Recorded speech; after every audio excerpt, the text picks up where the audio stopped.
हरे राम राम राम हरे हरे, हरे कृष्ण कृष्ण कृष्ण हरे हरे राम राम राम हरे हरे, हरे कृष्ण कृष्ण कृष्ण हरे राम राम राम हरे हरे, हरे कृष्ण कृष्ण हरे राम राम राम हरे हरे, हरे कृष्ण कृष्ण हरे राम राम हरे हरे, हरे कृष्ण कृष्ण कृष्ण हरे राम राम हरे हरे, हरे कृष्ण कृष्ण हरे राम राम हरे हरे, हरे कृष्ण कृष्ण हरे राम राम हरे हरे, हरे कृष्ण कृष्ण हरे राम राम हरे हरे, हरे कृष्ण कृष्ण हरे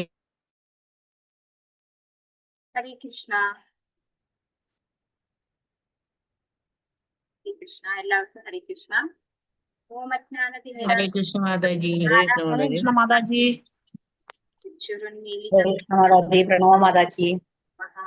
श्री चैतन्य मनोभीष्टं स्थापितं येन भूतले स्वयं मह्यं ददाति स्वपदान्तिकं वन्देऽहं श्रीगुरो श्रीदपदकमलं श्रीगुरून् वैष्णवांश्च श्रीरूपं साग्रजातं सहगण रघुनाथान्वितं तं सजीवं साद्वैतं सावधूतं परिजनसहितं कृष्णचैतन्यदेवं श्रीराधा कृष्णपादान् सहगण ललिता श्रीविशाखान्वितांश्च नमो विष्णुपादाय कृष्णपृष्ठाय भूतले श्रीमते भक्तिवेदान्त स्वामिनिधि नामिने नमस्ते सारस्वती देवे गौरवाणी प्रचारिणे निर्विशेष शून्यवादी पाश्चात्य देशतारिणे वाञ्छाकल्पतरुभ्यश्च कृपासिन्धुभ्येव च पतितानां पावनेभ्यो वैष्णवेभ्यो नमो नमः. हे कृष्णा करुणा सिन्धो दीनबन्धो जगत्पते गोपेश गोपिका कान्ता राधाकान्त नमोऽस्तुते तप्त काञ्चन गौरङ्गी राधे वृन्दावनेश्वरी कृपालुसुते देवी प्रणमामि हरिप्रिये. जय श्री कृष्ण चैतन्य प्रभु नित्यानंद श्री अद्वैत गदाधर श्रीवासादि गौरभक्तवृंद. हरे कृष्णा कृष्ण कृष्ण हरे हरे, हरे राम राम राम हरे हरे. ഹരേ കൃഷ്ണ. ഇസ്കോൺ ബാംഗ്ലൂരിന്റെ ഷോർട്ട് ഭാഗവതം ക്ലാസ്സിലേക്ക് എല്ലാ ഭക്തന്മാർക്കും സ്വാഗതം. कृष्ण माता जी, प्रणाम माता जी, ഹരേ കൃഷ്ണ. പ്രണാം माता जी. ഹരേ കൃഷ്ണ. നമോ ഭഗവതേ വാസുദേവായ. ഓം നമോ ഭഗവതേ വാസുദേവായ. ഓം നമോ ഭഗവതേ വാസുദേവായ. നിഗമകൽപതരോർഗളിതം ഫലം ശുഖമുഖാദമൃതദ്രവ സംയുതം പിബത ഭാഗവതം രസമാലയം ഗുരവോർസികാഭിഭാവുകാഃ നാരായണം നരം ചൈവ നരോത്തമം ദേവീം സരസ്വതീം വ്യാസം തതോ ജയമുദിരയേ നഷ്ടപ്രായേഷു അഭദ്രേഷു നിത്യം ഭാഗവത സേവയാ ഭഗവതി ഉത്തമ ശ്ലോകേ ഭക്തിർഭവത്നൈതികം. കൃഷ്ണായ വാസുദേവായ ദേവകീ നന്ദനായ ച നന്ദഗോപകുമാരായ ഗോവിന്ദായ നമോ നമഃ. ഹരേ കൃഷ്ണ. മധുരിക ബന്ധു മത്സംഗിൻ മത്കുരോ മന്മഹാദന മന്നിഷ്ടാരക മദ്ഭാഗ്യ മദാനന്ദാനമോസ്തുതേ ഗ്രന്ഥ ശ്രീമദ് ഭാഗവതം കി ജയ. ശ്രീല പ്രഭുപാ കി ജയ. ശ്രീമദ് ഭാഗവതം സ്കന്ധം 1 അധ്യായം 13. ധൃതരാഷ്ട്രർ കൊപ്രാരം ഉപേക്ഷിക്കുന്നു. ശ്ലോകം 5. ഓം നമോ ഭഗവതേ വാസുദേവായ.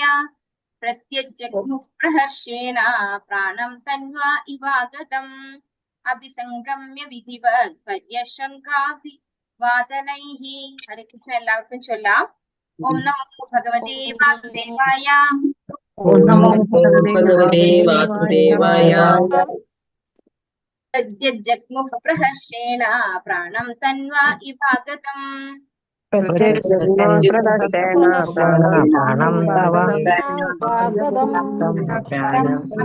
വിധിവത് പര്യശങ്കാഭിവാദനൈഃ. हरे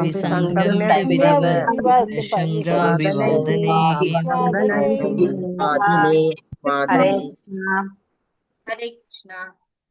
പ്രതി നേർക്ക്, ഉജ്ജഗ്മഹു പോയി, പ്രഹർഷേണ അത്യന്തം സന്തോഷത്തോടെ, പ്രാണം ജീവൻ, തന്വഹ ശരീരത്തിൽ, ഇവ പോലെ, ആഗതം പുനരാഗമിച്ചു, അഭിസംഗമ്യ സമീപിച്ചുകൊണ്ട്, വിധിവത് യുക്തമായ രീതിയിൽ, പരിഷ്വങ്ക ആശ്ലേഷിച്ചുകൊണ്ട്, അഭിവാദനേഹി വന്ദനങ്ങളാൽ. വർത്തനം ഭാവാർത്ഥം. മേസി ഭക്തി വേദാന്ത സ്വാമി പ്രഭുപാദ് കി ജയ്. സ്വശരീരങ്ങളിൽ പ്രാണൻ പുനരാഗമിച്ചതുപോലെ അത്യന്തം ആനന്ദ അതിരേകത്തോടെ അവരെല്ലാം അദ്ദേഹത്തെ സമീപിച്ചു. അവർ പ്രണാമങ്ങൾ കൈമാറുകയും ആശ്ലേഷിക്കുകയും ചെയ്തുകൊണ്ട് ഉചിതമായി പരസ്പരം സ്വാഗതം അരുളി. അപ്പൊ ഇവിടെയുള്ള സിറ്റുവേഷൻ, വിതുരൻ തിരിച്ചു വരികയാണ് കൊട്ടാരത്തിലേക്ക് അല്ലെ. ആദ്യം കൊട്ടാരം ഉപേക്ഷിച്ച് പോയിട്ടുണ്ടായിരുന്നു കുരുക്ഷേത്ര യുദ്ധത്തിന് മുമ്പ്. ശേഷം അവിടുന്ന്, അതായത് കൊട്ടാരം ഉപേക്ഷിച്ച് പോയതിനു ശേഷം അദ്ദേഹം പല പല തീർത്ഥാടന കേന്ദ്രങ്ങളിൽ സഞ്ചരിച്ചു. ശേഷം ഭഗവാന്റെ തിരോഭാവത്തിന് ശേഷം മൈത്രേയ മുനിയിൽ നിന്ന് ആത്മജ്ഞാനം സ്വീകരിക്കുകയും ഉറച്ച അല്ലെ ഭഗവാന്റെ ഭക്തിയിൽ ഉറച്ച ശേഷമാണ് കൊട്ടാരത്തിലേക്ക് തിരിച്ചു വരുന്നത്. ആ തിരിച്ചു വന്നപ്പോ എല്ലാവരും വിതുരനെ കാണാൻ വന്നു അല്ലെ. അവിടെ നമ്മൾ കഴിഞ്ഞ ശ്ലോകത്തില് കുന്തി മഹാറാണിയെ കുറിച്ചും അതുപോലെ ദ്രൗപദിയെ കുറിച്ചും നമ്മൾ നോക്കി. സുഭദ്ര ബാക്കിയുള്ളതാണ്, അത് നമുക്ക് നോക്കാം. എന്നിട്ട് അടുത്ത ശ്ലോകത്തിലേക്ക് കടക്കാം. വസുദേവ പുത്രിയും ശ്രീകൃഷ്ണ ഭഗവാന്റെ സഹോദരിയുമാണ് സുഭദ്ര. അവൾ വസുദേവരുടെ പ്രിയ പുത്രി മാത്രമായിരുന്നില്ല, ശ്രീകൃഷ്ണന്റെയും ബലദേവന്റെയും വളരെ പ്രിയപ്പെട്ട സഹോദരിയുമായിരുന്നു. ഇരു സഹോദരന്മാരും സഹോദരിയും പ്രസിദ്ധമായ പുരി ജഗന്നാഥ ക്ഷേത്രത്തിൽ പ്രതിനിധീകരിക്കപ്പെട്ടിരിക്കുന്നു. ഇന്നും ദിവസേന ആയിരക്കണക്കിന് തീർത്ഥാടകർ ജഗന്നാഥ ക്ഷേത്രം സന്ദർശിക്കുന്നു. സൂര്യഗ്രഹണ വേളയിൽ ഭഗവാൻ കുരുക്ഷേത്രം സന്ദർശിക്കുന്നതും അനന്തരം അദ്ദേഹം വൃന്ദാവനവാസികളുമായി സന്ധിക്കുന്നതിന്റെയും സ്മരണാർത്ഥമായാണ് ഈ ക്ഷേത്രം. ഈ സന്ദർഭത്തിലെ രാധാകൃഷ്ണന്മാരുടെ സമാഗമം അത്യധികം കരുണാത്മകമാകുന്നു. ശ്രീ ചൈതന്യ മഹാപ്രഭു രാധാറാണിയുടെ ഹർഷോന്മാദത്തിൽ ജഗന്നാഥപുരിയിൽ എപ്പോഴും ശ്രീകൃഷ്ണ ഭഗവാന് വേണ്ടി കേണിരുന്നു. അർജുനൻ ദ്വാരകയിൽ വസിച്ചിരുന്ന വേളയിൽ സുഭദ്രയെ തന്റെ പത്നിയായി ലഭിക്കണമെന്ന ആഗ്രഹം ശ്രീകൃഷ്ണ ഭഗവാനെ അറിയിച്ചു. തന്റെ ജ്യേഷ്ഠനായ ഭഗവാൻ ബലദേവൻ സുഭദ്രയുടെ വിവാഹം മറ്റൊരിടത്ത് ഒരുക്കുകയാണെന്ന് മനസ്സിലാക്കിയിരുന്ന ശ്രീകൃഷ്ണൻ ബലദേവന്റെ ഒരുക്കങ്ങൾക്ക് എതിര് നിൽക്കാൻ ധൈര്യപ്പെടാത്തതിനാൽ സുഭദ്രയെ അപഹരിച്ചു കൊണ്ടുപോകാൻ അർജുനനെ ഉപദേശിച്ചു. അങ്ങനെ അവരെല്ലാവരും രൈവത പർവ്വതത്തിൽ ഉല്ലാസയാത്ര പോയ വേളയിൽ ശ്രീകൃഷ്ണ ഭഗവാന്റെ പദ്ധതി അനുസരിച്ച് അർജുനൻ സുഭദ്രയെ അപഹരിക്കുന്നതിൽ വിജയിച്ചു. ശ്രീ ബലദേവൻ അർജുനനോട് അത്യന്തം കോപിഷ്ഠനാവുകയും അർജുനനെ വധിക്കാൻ തുനിയുകയും ചെയ്തു. എന്നാൽ അർജുനന് മാപ്പ് നൽകാൻ ശ്രീകൃഷ്ണ ഭഗവാൻ ജ്യേഷ്ഠനോട് അപേക്ഷിച്ചു. അനന്തരം സുഭദ്രയെ അർജുനൻ യഥാവിധി പരിണയിക്കുകയും സുഭദ്രയിൽ അഭിമന്യു ജനിക്കുകയും ചെയ്തു. അഭിമന്യുവിന്റെ അകാല മരണത്തിൽ സുഭദ്ര അത്യന്തം മനക്ലേശം അനുഭവിച്ചു. എന്നാൽ പരീക്ഷത്തിന്റെ ജനനത്തിൽ സുഭദ്ര സന്തോഷവതിയാവുകയും ആശ്വസിക്കുകയും ചെയ്തു. അപ്പൊ സുഭദ്ര എന്ന കഥാപാത്രത്തെ കുറിച്ചാണ് ഇവിടെ പറയുന്നത്.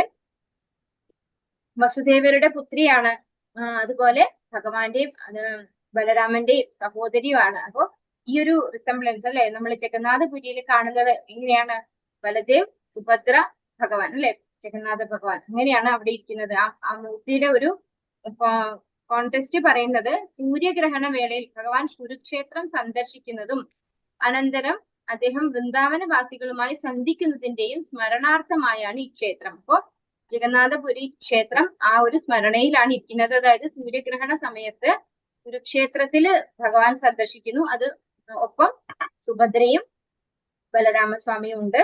അതുപോലെ വൃന്ദാവനവാസികളുമായി സന്ധിക്കുന്നു. അതിന്റെ ഈ രണ്ടിന്റെയും സ്മരണാർത്ഥമായിട്ടാണ് ഈ ക്ഷേത്രം ഉള്ളത് എന്നാണ് പറയുന്നത്. അതുപോലെ ചൈതന്യ മഹാപ്രഭുവും വളരെ ഇമ്പോർട്ടന്റ് ആണ് ജഗന്നാഥപുരിയിൽ അല്ലെ. രാധാഭാവത്തിലും ഭഗവാന്റെ അവതാരമാണ്. രാധാറാണിയുടെ മനോഭാവത്തോടു കൂടിയാണ് ചൈതന്യ മഹാപ്രഭു അവതരിച്ചിരിക്കുന്നത്. ആ അവതാരത്തിന്റെ ഒരു ഇമ്പോർട്ടൻസ് ഉണ്ട് ജഗന്നാഥപുരിയിൽ. കാരണം ചൈതന്യ മഹാപ്രഭു തന്റെ ശരീരം എവിടെ ഉപേക്ഷിച്ചിട്ടില്ല അല്ലെ. അദ്ദേഹം നേരെ ജഗന്നാഥ ഭഗവാന്റെ അമ്പലത്തിലേക്ക് കയറി പോവുകയാണ് ചെയ്തിട്ടുള്ളത്. അപ്പൊ അവിടെ എന്താ പറയാ, ശരീരം പിന്നെ ആരും കണ്ടിട്ടില്ല. പിന്നെ ചൈതന്യ മഹാപ്രഭുവിനെ ആരും കണ്ടിട്ടില്ല. അതിനുള്ളിലേക്ക് കടന്നു പോവുകയാണ് ചെയ്തത്. അപ്പൊ ആ രാധാറാണിയുടെ ഭാവത്തില് ഭഗവാനോട് എന്നും റിക്വസ്റ്റ് ചെയ്യുമായിരുന്നു എന്നാണ് പറയുന്നത്. അതായത് എപ്പോഴും ശ്രീകൃഷ്ണ ഭഗവാന് വേണ്ടി ഹർഷോന്മാദത്തിൽ ജഗന്നാഥപുരിയിൽ എപ്പോഴും രാധാറാണിയുടെ ഹർഷോന്മാദത്തിൽ ജഗന്നാഥപുരിയിൽ എപ്പോഴും ശ്രീകൃഷ്ണ ഭഗവാന് വേണ്ടി കേണിരുന്നു ജഗന്നാഥപുരിയില് മഹാപ്രഭു. അർജുനൻ ദ്വാരകയിൽ വസിച്ചിരുന്ന വേളയിൽ സുഭദ്രയെ തന്റെ പത്നിയായി ലഭിക്കണമെന്ന ആഗ്രഹം ശ്രീകൃഷ്ണ ഭഗവാനെ അറിയിച്ചു. അപ്പോ അർജുനന് സുഭദ്രയെ വിവാഹം കഴിക്കാനുള്ള ആഗ്രഹം ഉണ്ടായി. പക്ഷെ ബലരാമന് വേറൊരു പദ്ധതി ഉണ്ടായിരുന്നു. ബലരാമന്റെ ശിഷ്യനാണ് ഗദായുദ്ധത്തില്, അതായത് ഗദ ഉപയോഗിക്കുന്നതില് ബലരാമന്റെ ശിഷ്യനാണ് ദുര്യോധനൻ.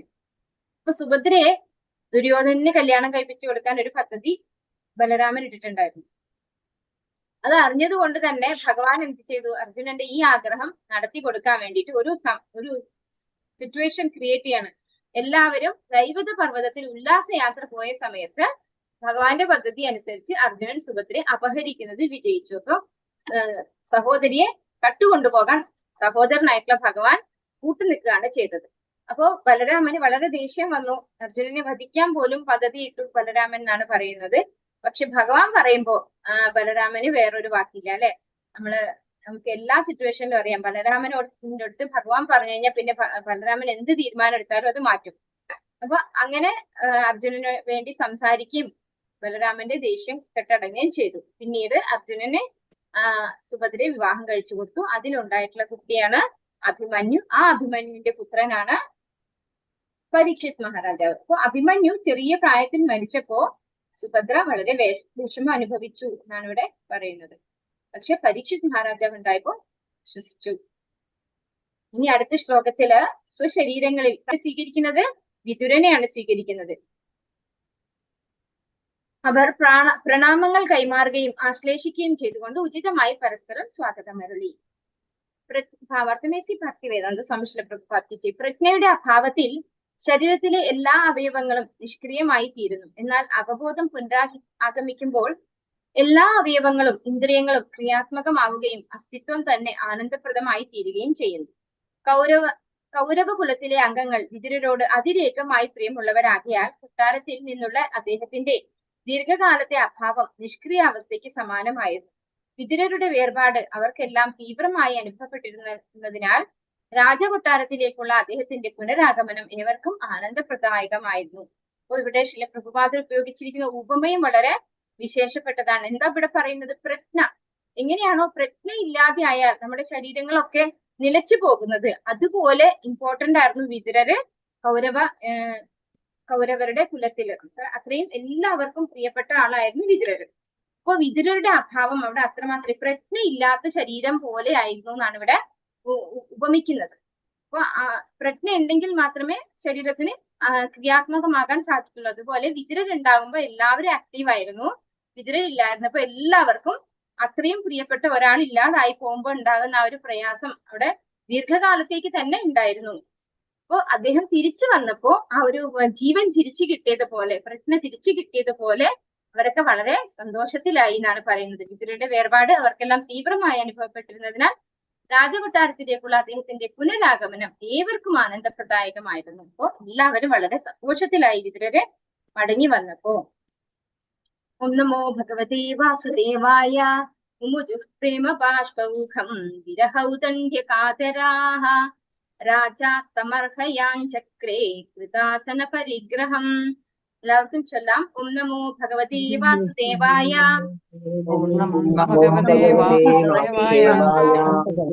മുമുജുഃ പ്രേമ ബാഷ്പൗഖം വിരഹൗദണ്ഡ്യകാതരാഃ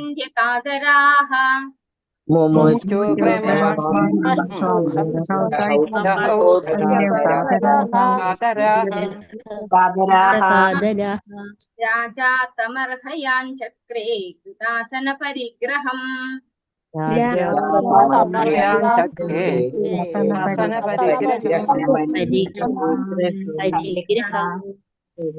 ഹരേ കൃഷ്ണ. മുമുചുഹു നിസ്സരിച്ചു. പ്രേമ സ്നേഹപൂർവമായ ബാഷ്പ ഓഖം വികാര ആവേശത്താലുള്ള ബാഷ്പങ്ങൾ. വിരഹം ഉത്കണ്ഠ കാതരാഹ വേദനിപ്പിക്കപ്പെടുകയാൽ യുധിഷ്ഠിരരാജൻ അദ്ദേഹത്തിന് വിതുരർക്ക് അർഹയാം ചക്രെ സ്വീകരണം അർപ്പിച്ചു. കൃത നിർവഹിക്കുക, ആസന ഇരിപ്പിടം, പരിഗ്രഹം സജ്ജീകരണം. വർത്തനം ഭാർത്തമേസ്യ ഭക്തി വേദാന്ത സ്വാമി ശ്രീല പ്രഭുപാദ് ഉത്കണ്ഠയാലും ദീർഘകാലത്തെ വിരഹത്താലും അവരെല്ലാവരും സ്നേഹബാഷ്പങ്ങൾ പൊഴിച്ചു. അനന്തരം രാജാവ് യുധിഷ്ഠിരൻ അദ്ദേഹത്തെ സ്വീകരിച്ച് ആനയിക്കാനും ഉപവിഷ്ടനാക്കാനുമുള്ള സജ്ജീകരണങ്ങൾ നടത്തി. ഒരുപാട് കാലം കാണാതിരുന്ന, ഇപ്പൊ നമ്മള് മക്കളോ അല്ലെങ്കിൽ സഹോദരന്മാരോ ആരെങ്കിലും ഒക്കെ ദീർഘകാലത്തേക്ക് ഗൾഫിലോ അല്ലെങ്കിൽ ദൂരെ എവിടെയെങ്കിലും പോയി കഴിഞ്ഞാല് അവര് തിരിച്ചു വരുമ്പോ ഉണ്ടാകുന്ന ഒരു അവസ്ഥ എല്ലാവർക്കും ഊഹിക്കാവുന്നതാണല്ലോ. അതേപോലൊരു അവസ്ഥയാണ് ഇവിടെ വിതുരര് മടങ്ങി വന്നപ്പോ കൗരവ കുലത്തിലും ഉണ്ടായിട്ടുള്ളത്. അപ്പൊ അങ്ങനെ തിരിച്ചു വന്നപ്പോ എല്ലാവർക്കും സന്തോഷം കൊണ്ട് കണ്ണുനീര് വന്നു. അതുപോലെ യുധിഷ്ഠിരൻ അദ്ദേഹത്തെ സ്വീകരിച്ച് ഒരു ഇരിപ്പിടത്തിൽ ഇരുത്താണ് സജ്ജീകരണങ്ങൾ നടത്തി എന്നാണ് പറയുന്നത്. ഓം നമോ ഭഗവതേ വാസുദേവായ.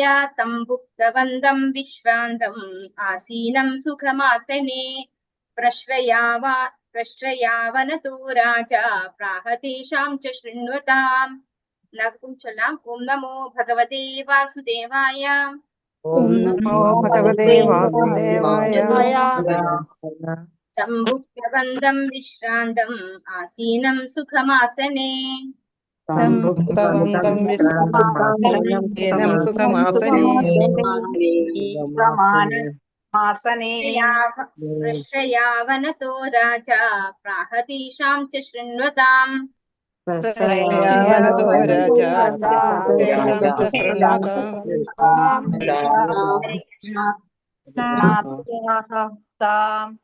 ഹരേ കൃഷ്ണാത്തം അദ്ദേഹത്തെ വിതുരർ ഉക്തവന്തം അദ്ദേഹത്തിന് വേണ്ടുവോളം ഭക്ഷണം നൽകിയതിനു ശേഷം വിശ്രമിച്ചതിനു ശേഷം ആസീനം ഉപവിഷ്ടനായി സുഖമാസനെ സുഖതമായ ഇരിപ്പിടത്തിൽ പ്രശ്രയ അവനത സ്വാഭാവികമായും വളരെ മാന്യനും വിനീതനും രാജാവ് യുധിഷ്ഠിരൻ പ്രാഹ സംസാരിക്കാൻ ആരംഭിച്ചു. തേഷാംച അവരാലും ശൃണ്വത ശ്രവിക്കപ്പെട്ടു. വർത്തനം ഭാവാർത്ഥം എസി ഭക്തിവേദാന്ത സ്വാമി ശ്രീല പ്രഭുപാദ് കി ജയ്. വിഭവസമൃദ്ധമായ ഭോജനത്തിനും മതിയായ വിശ്രമത്തിനും ശേഷം സുഖമായി ആസനസ്ഥനായ വിതുരരോട് രാജാവ് സംസാരിക്കാൻ തുടങ്ങുകയും അവിടെ സന്നിഹിതരായ മറ്റുള്ളവർ അത് സശ്രദ്ധം കേൾക്കുകയും ചെയ്തു. അപ്പോ വന്ന ഉടനെ അദ്ദേഹത്തിന് വിഭവസമൃദ്ധമായ ഭക്ഷണം സദ്യ തന്നെ കൊടുക്കണ്ടായി. എന്നിട്ട് മതിയായ വിശ്രമത്തിനും ശേഷം അപ്പൊ നമ്മൾ എങ്ങനെയാണ് വീട്ടില് ഒരാള് പോയി കഴിഞ്ഞാൽ മടങ്ങി വന്നു കഴിഞ്ഞാൽ എങ്ങനെയാണ് നമ്മൾ സംസാരിക്കാൻ തുടങ്ങേണ്ടത് എന്നുള്ളൊരു സൂചനയും കൂടെ നമുക്ക് ഇവിടെ തരികയാണ് അല്ലെ. വന്ന ഉടനെ കാര്യങ്ങൾ വലിച്ചു ആര് ചോദിക്കല്ല, അവർക്ക് എന്ത് ചെയ്യണം, അവർക്ക് കംഫർട്ടബിൾ ആക്കണം അവരാദ്യം അല്ലെ. ശരിയായ ഒരു ഇരിപ്പിടം കൊടുത്ത് അദ്ദേഹത്തിന് ആവശ്യമായ ഭക്ഷണം, അദ്ദേഹത്തിന് മതിയായ വിശ്രമം അല്ലെ, ഒന്ന് കുളിയൊക്കെ കഴിഞ്ഞ് ഫ്രഷായി ഭക്ഷണമൊക്കെ കഴിച്ച് വിശ്രമിച്ചതിന് ശേഷം സുഖമായി ആസനസ്ഥനായ വിതുരരോട് രാജാവ് സംസാരിക്കാൻ തുടങ്ങി എന്നാണ് പറയുന്നത് അല്ലെ. വളരെ കംഫർട്ടബിൾ ആക്കിയതിനു ശേഷം വിതുരരെ കംഫർട്ടബിൾ ആക്കിയതിനു ശേഷം സംസാരിക്കാൻ തുടങ്ങി. അവിടെ സന്നിഹിതരായ മറ്റുള്ളവർ അത് സശ്രദ്ധം കേൾക്കുകയും ചെയ്തു. ആരും ഇടയിൽ കയറി ഒന്നും സംസാരിച്ചില്ല. രാജാവ്, അതായത് യുധിഷ്ഠിര മഹാരാജാവ് വിതുരരോട് കാര്യങ്ങൾ ചോദിച്ചറിയാണ് ഉണ്ടായത്. മറ്റുള്ളവര് കേട്ടിരിക്കുകയാണ് ചെയ്തത്. ഭാവാർത്ഥം എസി ഭക്തി വേദാന്ത സ്വാമി ശ്രീല പ്രഭുപാദ് കി ജയ്. സ്വകുടുംബാംഗങ്ങളുടെ കാര്യത്തിൽ പോലും യഥോചിതമായ സ്വീകരണ സംവിധാനങ്ങൾ ഒരുക്കുന്നതിൽ രാജാവ് യുധിഷ്ഠിരൻ സമർത്ഥനായിരുന്നു. പ്രണാമങ്ങൾ കൈമാറിയും പരസ്പരം ആശ്ലേഷിച്ചും കുടുംബാംഗങ്ങൾ വിതുരരെ ഉചിതമായ വണ്ണം സ്വീകരിച്ചു. അനന്തരം സ്നാനത്തിനും വിഭവസമൃദ്ധമായ ഭോജനത്തിനും ഒരുക്കിയ ശേഷം അദ്ദേഹത്തിന് മതിയാവോളം വിശ്രമവും നൽകി. വിശ്രമത്തിന് ശേഷം അദ്ദേഹത്തിന് സുഗതമായ ഇരിപ്പിടം നൽകിയിട്ട് കുടുംബത്തിലും അല്ലാതെയും നടന്നതിനെയെല്ലാം കുറിച്ച് രാജാവ് സംസാരിക്കുവാൻ തുടങ്ങി. പ്രിയപ്പെട്ട സ്നേഹിതനെ ആയാലും ശത്രുവിനെ ആയാലും സ്വീകരിക്കേണ്ട യുക്തമായ രീതിയാണത്. ഭാരതത്തിന്റെ സദാചാരം അനുസരിച്ച് സ്വഭവനത്തിൽ സ്വീകരിക്കപ്പെടുന്ന ശത്രുവാണെങ്കിൽ പോലും അയാൾക്ക് ഭീകരമായ സാഹചര്യം ഉണ്ടാകാത്ത വിധം അത്രത്തോളം നല്ല രീതിയിൽ സ്വീകരിക്കണം. ഒരു ശത്രു അവന്റെ പ്രതിയോഗിയെ എപ്പോഴും ഭയപ്പെടുന്നു. എന്നാൽ ഭവനത്തിൽ എതിരാളിയാൽ സ്വീകരിക്കപ്പെടുമ്പോൾ അപ്രകാരമായിരിക്കരുത്. ഇതിന്റെ അർത്ഥം ഭവനത്തിൽ അതിഥിയായി എത്തുന്ന വ്യക്തിയെ ബന്ധുവായി കരുതി പെരുമാറണമെന്നാണ്.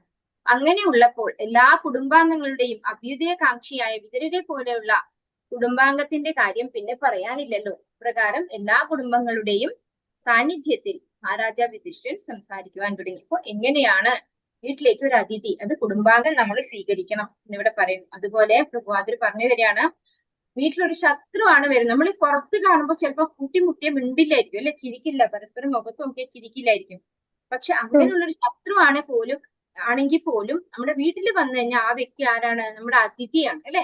അത് നമ്മൾ ആതിഥേയ മര്യാദ, നമ്മൾ എങ്ങനെയാണ് അവരെ സ്വീകരിക്കേണ്ട, ഒരു അതിഥി എന്ന പോലെ തന്നെ നമ്മളെ സ്വീകരിക്കണം.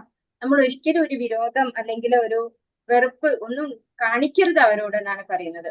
കാരണം ആ വ്യക്തിക്ക് എപ്പോഴും ഈ പ്രതിയോഗിയിൽ നിന്ന് ഒരു തെറ്റായ പെരുമാറ്റമാണ് അവർ പ്രതീക്ഷിക്കുക. ആ ഒരു ഭയത്തോടു കൂടിയാണ് അവർ ഇരിക്കുക. പക്ഷെ അതിന് എതിരായിട്ട് നമ്മൾ അവരെ വളരെ സൗമ്യമായിട്ട് പെരുമാറി നല്ല രീതിയിൽ അവരെ സ്വീകരിക്കണം എന്നാണ് ഇവിടെ പറഞ്ഞു തരുന്നത്. വീട്ടിൽ വന്ന അതിഥി ഏത് ശത്രു ആണെങ്കിൽ പോലും അവര് നമ്മുടെ അതിഥിയാണ്. അതാണ് നമ്മുടെ മര്യാദ. എന്താണ് ആതിഥ്യ മര്യാദ എന്ന് നമ്മൾ പറയും അല്ലെ. അങ്ങനെയാണ്. നമോ ഭഗവതേ വാസുദേവായ. യുധിഷ്ഠിര ഉവാച അവിസ്മരതനോ യുഷ്മത് പക്ഷഛായാ സമേധിതാൻ വിപദ്ഗണാദ്വിഷാജ്ഞാദേഹ മോചിതായ യത്സമാതൃകാഃ. ഹരേ കൃഷ്ണ. എല്ലാവർക്കും ചൊല്ലാം. ഓം നമോ ഭഗവതേ വാസുദേവായ. ഓം നമോ ഭഗവതേ വാസുദേവായ. യുധിഷ്ഠിരോവാച യുധിഷ്ഠിരോവാച അഭിസ്മരതനോ യുഷ്മത് പക്ഷഛായാസമേധിതാൻ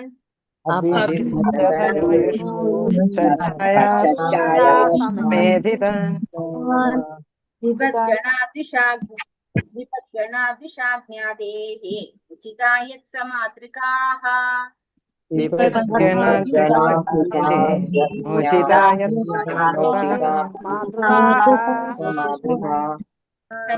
യുധിഷ്ഠിരോവാച മഹാരാജാവ് യുധിഷ്ഠിരൻ പറഞ്ഞു, അഭിസ്മരത അങ്ങ് സ്മരിക്കുന്നുവോ?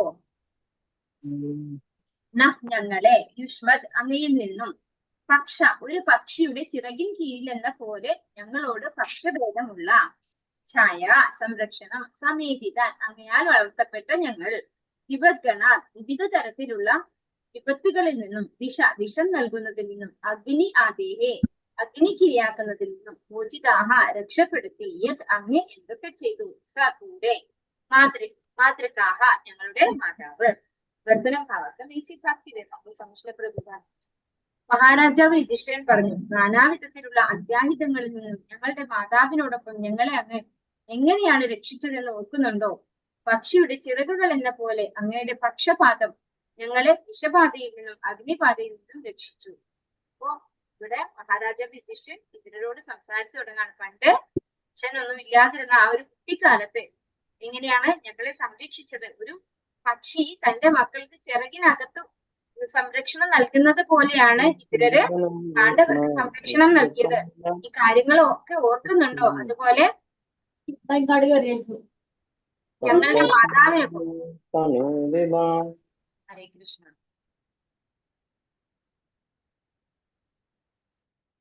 ഞങ്ങളുടെ മാതാവിനോടൊപ്പം ഞങ്ങളെ സംരക്ഷിച്ചത് ഓർക്കുന്നുണ്ടോ? പിന്നെ വിഷബാധ ആർക്കാണ് വിഷം കൊടുത്തത്? ദുര്യോധനൻ ഭീമസേനനാണ് വിഷം കൊടുത്തിട്ടുണ്ടായിരുന്നത്. അഗ്നിബാധ അരക്കില്ലത്തില് വരെ ചുട്ടിരിക്കാൻ പ്ലാൻ ചെയ്തിട്ടുണ്ടായിരുന്നു. അരക്കില്ല ഉണ്ടാക്കി കുന്തി മഹാറാണിയും പഞ്ചപാണ്ഡവരെയും അവിടെ താമസിപ്പിച്ച് അതിനകത്ത് തീയിടാനുള്ള പദ്ധതിയാണ് ദുര്യോധനൻ ചെയ്തത്. പക്ഷെ വിതുരർ എന്ത് ചെയ്തു? ആ കൊട്ടാരത്തിൽ നിന്ന് താഴേക്ക് ഉള്ളിലൂടെ ഒരു ഗർത്തത്തിലൂടെ പുറത്തു കടക്കാനുള്ള ഒരു വഴിയുണ്ടാക്കി, ഒരു ഗുഹ പോലെ ഒരു വഴിയുണ്ടാക്കി അതിലൂടെ കുന്തി മഹാറാണിയും പഞ്ചപാണ്ഡവരെയും പുറത്തു കടത്തി രക്ഷിക്കുകയുണ്ടായി. അതാണ് ഇവിടെ പറയുന്നത്. ഞങ്ങൾക്ക് ഒരു പക്ഷി എങ്ങനെയാണോ തന്റെ ചിറകിന്റെ ഉള്ളില് മക്കൾക്ക് സംരക്ഷണം കൊടുക്കുന്നത്, അതുപോലെ ഞങ്ങൾക്കും അമ്മയ്ക്കും അമ്മയ്ക്കും ഒക്കെ സംരക്ഷണം നൽകിയത് ഓർമ്മയുണ്ടോ എന്ന് ചെറിയച്ഛനോടനെ ഇളയച്ഛനാണ് വിതുരര്, അദ്ദേഹമാണ് ഇവരെ പ്രൊട്ടക്ട് ചെയ്തത്. അപ്പൊ ആ കാര്യങ്ങളൊക്കെ ഓർമ്മയുണ്ടോ എന്ന് വിതുരരോട് ചോദിക്കുകയാണ്. ഭക്തി വേദാന്ത സംശയപ്രതിപാദിച്ച് പാണ്ഡുവിന്റെ ചെറുപ്പത്തിലുള്ള മരണം കാരണം അദ്ദേഹത്തിന്റെ പ്രായം തികയാത്ത പുത്രന്മാരും വിധവയും കുലത്തിലെ എല്ലാ മുതിർന്ന അംഗങ്ങളുടെയും വിശേഷിച്ച് ഭീഷ്മദേവന്റെയും മഹാത്മാ വിതുരരുടെയും പ്രത്യേക ശ്രദ്ധയ്ക്ക് പാത്രീഭൂതരായിരുന്നു. അവരുടെ രാജനൈതികമായ സ്ഥാന നിമിത്തം വിതുരർ ഏറെക്കുറെ പാണ്ഡവരോട് പക്ഷപാതം ഉണ്ടായിരുന്നു. മഹാരാജാവ് പാണ്ഡുവിന്റെ ബാലന്മാരായ പുത്രരുടെ കാര്യത്തിൽ ധൃതരാഷ്ട്ര മഹാരാജാവിനും തുല്യ ശ്രദ്ധ ഉണ്ടായിരുന്നുവെങ്കിലും പാണ്ഡുവിന്റെ അനന്തരാവകാശികളെ തുടച്ചു നീക്കി പകരം സ്വന്തം പുത്രന്മാരെ രാജ്യത്തിന്റെ ഭരണാധികാരികളായി വളർത്തിയെടുക്കാൻ ആഗ്രഹിച്ച ഉപജാപകളിൽ ഒരാളായിരുന്നു ധൃതരാഷ്ട്രർ. ഇവിടെ പറഞ്ഞു തരാണ്, പാണ്ഡു മരണപ്പെട്ട ശേഷം ഇതിന്റെ കാര്യങ്ങൾ, അതായത് പാണ്ഡവരുടെ കാര്യങ്ങളൊക്കെയും ചെയ്തത് ആരാണ്? ഭീഷ്മ പിതാമഹനും അതുപോലെ വിതുരരുമാണെന്ന് പറയുന്നു. അപ്പൊ അതുകൊണ്ട് അവർക്കൊരു സ്പെഷ്യൽ അറ്റൻഷൻ, അതായത് അച്ഛൻ ഇല്ലാത്ത മക്കളാണെന്നുള്ള ഒരു സ്പെഷ്യൽ അറ്റൻഷൻ, അതാണ് പക്ഷപാതം എന്ന് പറയുന്നത്. ആ ഒരു പക്ഷപാതം അവരോടുണ്ടായിരുന്നു. കാരണം മറ്റാരും അവരെ പ്രൊട്ടക്ട് ചെയ്യാനില്ല, അവർക്കൊന്നും ചെയ്തു കൊടുക്കാൻ ആരുമില്ല. അതുകൊണ്ട് അവരോടൊരു പക്ഷപാതം ആർക്കുണ്ടായിരുന്നു? വിതുരർക്കുണ്ടായിരുന്നു. ചെറിയ ആ ഒരു കുട്ടിക്കാലത്തിൽ ഉണ്ടായിരുന്നു എന്നാണ് പറയുന്നത്. അതായത് പാണ്ഡവരൊക്കെ കുട്ടികളായിരുന്ന സമയത്ത് അവരോട് പക്ഷപാതം ഉണ്ടായിരുന്നു എന്നാണ് പറയുന്നത്. അവരോട് കൂടുതൽ അറ്റാച്ച്മെന്റ് ഉണ്ടായിരുന്നു. കാരണം എന്തുകൊണ്ടാണ്? ധൃതരാഷ്ട്ര ശരിക്കും വലിയച്ഛനാണ്. ഒരു അച്ഛൻ ഇല്ലാത്തടത്ത് അച്ഛന്റെ പ്രൊട്ടക്ഷൻ കൊടുക്കേണ്ട ആളാണ് ധൃതരാഷ്ട്ര. അദ്ദേഹം എന്താ ചെയ്തത്? തന്റെ മക്കൾക്ക് അനന്തരാവകാശികളായി മാറണം എന്നൊരു ആഗ്രഹത്തോടു കൂടി ഇവരെ എത്രമാത്രം ഉപദ്രവിക്കാവോ അത്രമാത്രം ഉപദ്രവിക്കുകയാണ് ചെയ്തത്. അതുകൊണ്ട് ആ ഒരു ഇതിൽ നിന്ന് പ്രൊട്ടക്ട് ചെയ്യുകയും കൂടെ ചെയ്യേണ്ട ഒരു ഉത്തരവാദിത്വം ആർക്കുണ്ടായി? വിതുരർക്കും ഭീഷ്മ പിതാമഹനും. അതുകൊണ്ട് തന്നെ പക്ഷപാതപരമായിട്ട് അദ്ദേഹത്തിന് താല്പര്യം ഉണ്ടായിരുന്നു, അല്ലെങ്കിൽ പെരുമാറേണ്ടി വന്നിരുന്നു, ഇവരോട് കൂടുതൽ അറ്റൻഷൻ കൊടുത്തിട്ടുണ്ടായിരുന്നു.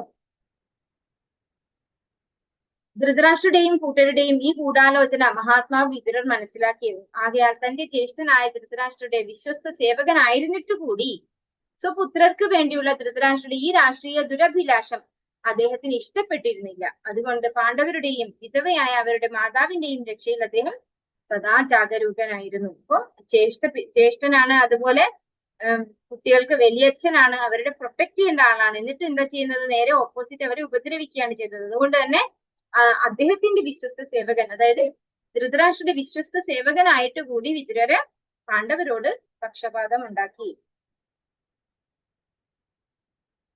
അങ്ങനെ അദ്ദേഹത്തിന് ഒരു വിധത്തിൽ പറഞ്ഞാൽ പാണ്ഡവരോട് പക്ഷപാതം ഉണ്ടായിരുന്നു. അദ്ദേഹത്തിന്റെ സാമാന്യ ദൃഷ്ടിയിൽ അദ്ദേഹത്തിന് ഇരു കൂട്ടരോടും തുല്യ സ്നേഹം ഉണ്ടായിരുന്നുവെങ്കിലും ഈ വിധത്തിൽ പാണ്ഡവരെ ധൃതരാഷ്ട്ര പുത്രന്മാരെക്കാൾ അദ്ദേഹം ഇഷ്ടപ്പെട്ടിരുന്നു.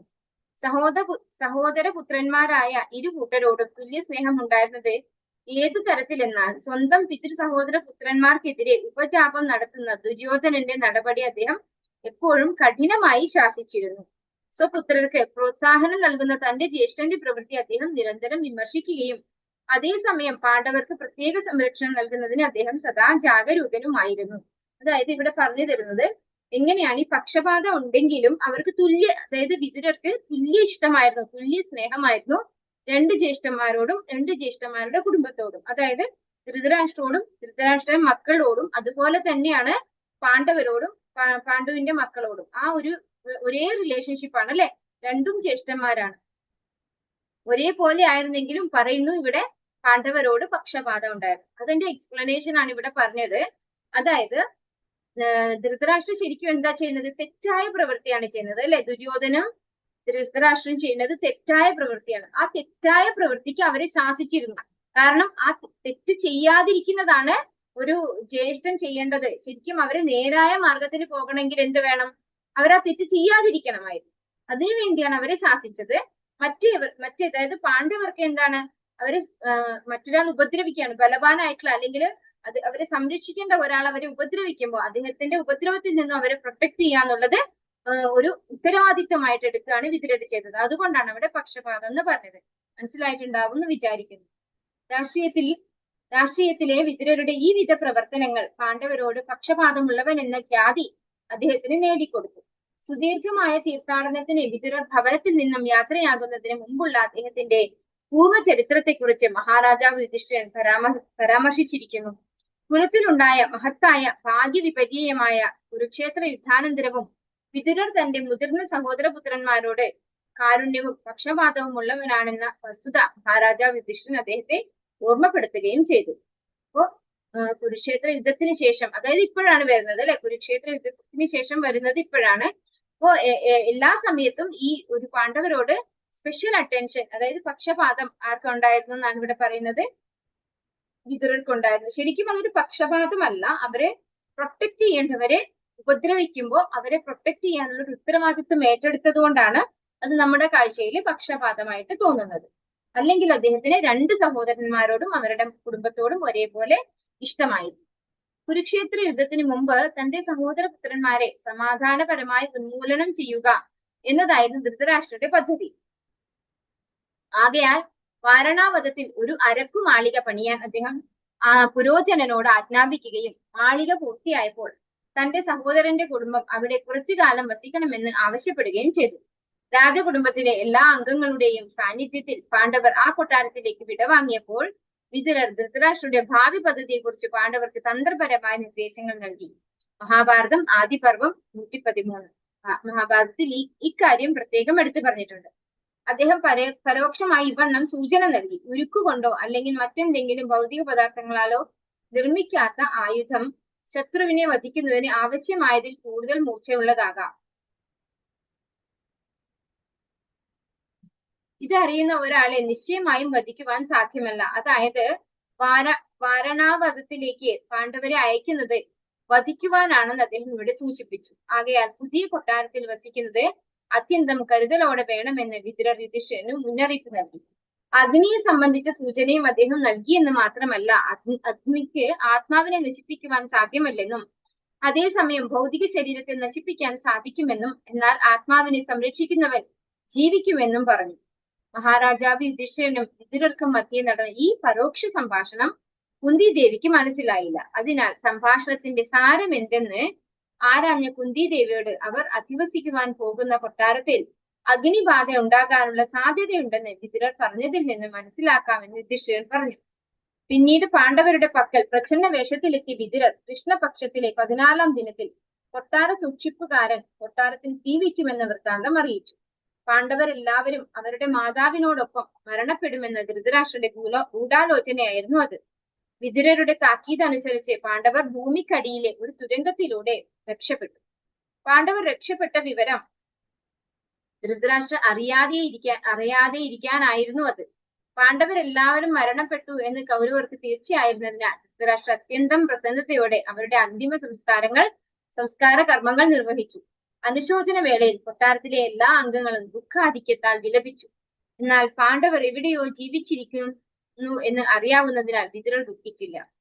അത്തരത്തിലുള്ള നിരവധി അത്യാഹിതങ്ങൾ ദൃഷ്ടാന്തമായുണ്ട്. ഒരു വശത്ത് ഇവണ്ണമുള്ള ഓരോ അത്യാഹിതങ്ങളിൽ നിന്നും വിതുരർ പാണ്ഡവരെ രക്ഷിക്കുകയും അതേസമയം ഇത്തരം ഉപജാപങ്ങളിൽ നിന്നും ഭ്രാതാവായ ധൃതരാഷ്ട്രയെ തടയാൻ യത്നിക്കുകയും ചെയ്തിരുന്നു.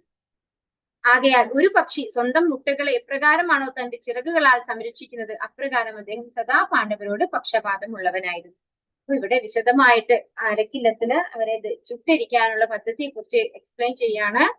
അപ്പോ ഈ ഒരു ഗൂഢാലോചന ചെയ്തത് ആരാണെന്ന് പറയുന്നത് ധൃതരാഷ്ട്ര അല്ലെ, വലിയച്ഛനായിട്ടുള്ള ധൃതരാഷ്ട്ര. ആരാണോ പാണ്ഡവരെ സംരക്ഷിക്കേണ്ടത് അയാളാണ് പാണ്ഡവരെ വധിക്കാൻ ഗൂഢാലോചന നടത്തി അരക്കുകൊണ്ട് ഒരു മാളിക ഉണ്ടാക്കി കാണിച്ചത്. ഈ അരക്ക് എന്ന് പറയുന്നത് പെട്ടെന്ന് തീപിടിക്കുന്ന ഒരു മരമാണ്. ആ അരക്ക് കൊണ്ടാണ് അവിടെ മാളിക കെട്ടിയിട്ടുണ്ടായിരുന്നത്. അവിടത്തേക്ക് താമസിക്കാൻ സഹോദര കുടുംബത്തോട് റിക്വസ്റ്റ് ചെയ്തപ്പോ വിതുരർ സൂചന കൊടുക്കുകയാണ് ചെയ്തത്. നമുക്ക് തന്നെ കേട്ടാൽ മനസ്സിലാവുന്നില്ല അല്ലെ, അത് എന്താണ് പറഞ്ഞിരിക്കുന്നതെന്ന് മനസ്സിലാക്കാൻ കുന്തി ദേവിക്കും സാധിച്ചില്ല എന്നാണ് പറയുന്നത്. ആദ്യം പറഞ്ഞ എന്താണ്, ഉരുക്ക് കൊണ്ടോ അല്ലെങ്കിൽ മറ്റെന്തെങ്കിലും ഭൗതിക പദാർത്ഥങ്ങളാലോ നിർമ്മിക്കാത്ത ആയുധം ശത്രുവിനെ വധിക്കുന്നതിന് ആവശ്യമായതിൽ കൂടുതൽ മൂർച്ചയുള്ളതാകാം. ഉരുക്ക് കൊണ്ടോ അല്ലെങ്കിൽ മറ്റെന്തെങ്കിലും ഭൗതിക, അതായത് നമ്മൾ ആയുധം കൊണ്ടല്ലാതെ കൊല്ലാനുള്ള ഒരു പദ്ധതി ഇവിടെ ഇട്ടിട്ടുണ്ടെന്ന ഒരു സൂചനയാണ്, ഒരു ഇൻഡിക്കേഷൻ ആണ്. അത് യുധിഷ്ഠിരന് വ്യക്തമായിട്ട് മനസ്സിലായി. ശേഷം പറഞ്ഞു എന്താണ്, അഗ്നിയെ സംബന്ധിച്ച് സൂചന നൽകി എന്ന് പറയുന്നു. അതായത് അഗ്നിക്ക് ആത്മാവിനെ വധിക്കാൻ കഴിയില്ല, ആത്മാവിനെ സംരക്ഷിക്കാൻ അറിയുന്നവൻ ജീവിച്ചിരിക്കും എന്നാണ് പറയുന്നത്. അതായത് ആത്മാവിനെ സംരക്ഷിക്കാൻ അറിയുന്ന വ്യക്തിക്ക് ജീവിക്കാൻ യോഗ്യത ഉണ്ട്, അവർക്ക് മരണം വരില്ല എന്നാണ് പറഞ്ഞു കൊടുത്തത്. പിന്നീട് ഇവിടെ അഗ്നി ഇന്ന ദിവസം അഗ്നിക്ക് ഇരയാക്കും എന്നുള്ള സൂചനയും അദ്ദേഹം കൊടുത്തു. കൂടാതെ ഭൂമിക്കടിയിലൂടെ ഒരു തുരങ്കം സൃഷ്ടിച്ചു കൊടുക്കുകയും ചെയ്തു. അങ്ങനെ അതിലൂടെ രക്ഷപ്പെടാൻ അവർക്ക് സാധിച്ചു. പക്ഷെ ഇവിടെ ധൃതരാഷ്ട്ര എന്ത് വിചാരിച്ചു, പാണ്ഡവരൊക്കെ മരണപ്പെട്ടു എന്ന് വിചാരിച്ച് അവരുടെ അന്ത്യകർമ്മം വരെ നടത്തി എന്നാണ് പറയുന്നത്. പക്ഷെ വിതുരർക്ക് സങ്കടം, അവരൊക്കെ വിലപിച്ചു എന്ന് പറയുന്നത് എന്തുകൊണ്ടാണ്, സന്തോഷം കൊണ്ടുള്ള വിലാപം അല്ലെ, നമ്മുടെ പദ്ധതി സക്സസ്ഫുൾ ആയി എന്ന് വിചാരിച്ചുകൊണ്ടാണ് അവർ വിലപിക്കുന്നത്. പക്ഷെ വിതുരർക്ക് നന്നായി അറിയായിരുന്നു പാണ്ഡവർ മരിച്ചിട്ടില്ല എന്ന്. അതുകൊണ്ട് അദ്ദേഹം സങ്കടപ്പെട്ടില്ല. അതുപോലെ അദ്ദേഹം ഒരു പക്ഷി എങ്ങനെയാണോ ചിറകിനുള്ളില് തന്റെ കിളികളെ ഒതുക്കി വെക്കുന്നത് അതുപോലെ പാണ്ഡവരെ സംരക്ഷിക്കേണ്ടായി എന്ന് പറഞ്ഞു. ഹരേ കൃഷ്ണ. വാഞ്ച കൽപതരൂപശ്ച കൃപാ സിന്ധുഭ്യേവ ച പതിതാനാം പാവനേഭ്യോ വൈഷ്ണവേഭ്യോ നമോ നമഃ. അനന്ത കോടി വൈഷ്ണവൃന്ദ की जय, श्री प्रभुपाद की जय, गुरु महाराज की जय, निताय गौर प्रेमानंदे, हरि हरि बोल. हरे कृष्णा. सर्वं श्री कृष्ण. हरे कृष्ण.